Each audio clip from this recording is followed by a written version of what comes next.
Hey everyone, so today we are doing descriptive property notation. So firstly we have integers, which is represented by the z, which are both positive and negative numbers. Then we have natural numbers represented by the n, which is greater than 0, all numbers greater than 0.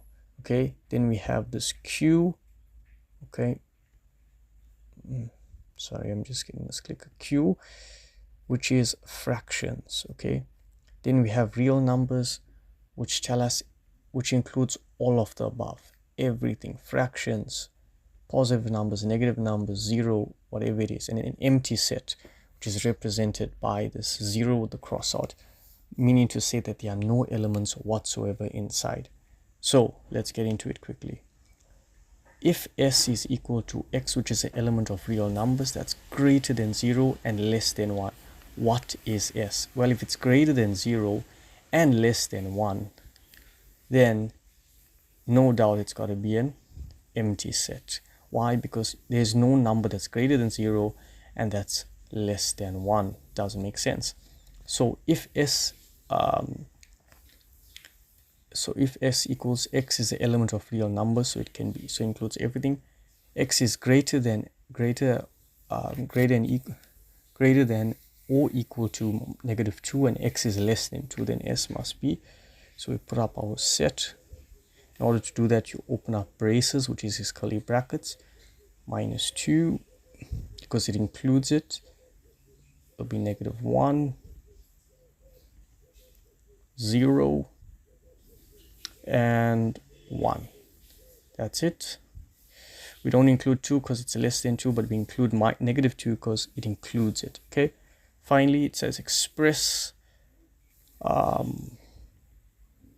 expresses fraction in descriptive property form.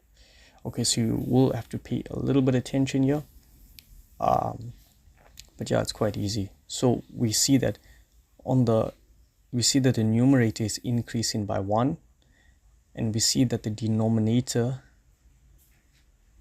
is increasing as well, but more than 1. So take a second and think what you do here and write down your answer.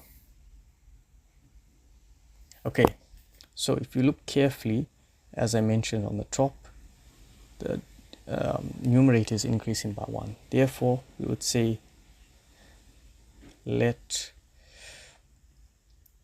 s, all right, we're using s because they use s, equal to, and we're going to open up this.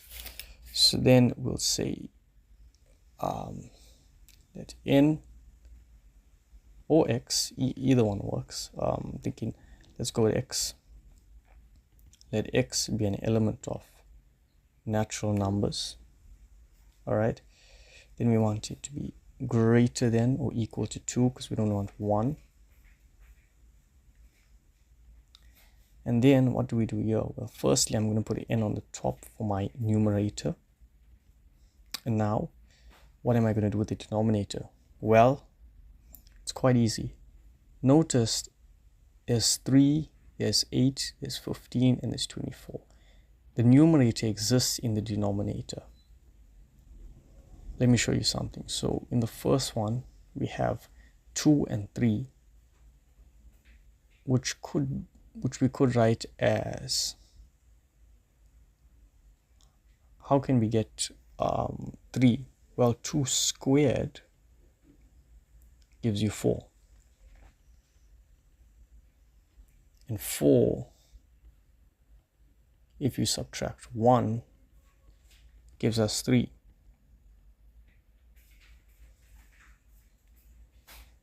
And we can do the same thing on the others, on the next one.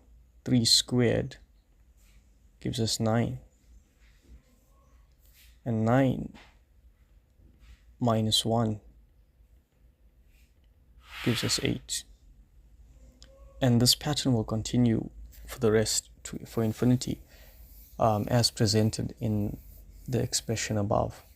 So when you're doing this, you're going to look for those patterns. Therefore, I can go n squared minus 1. And that's it. Thank you, and see you in the next video.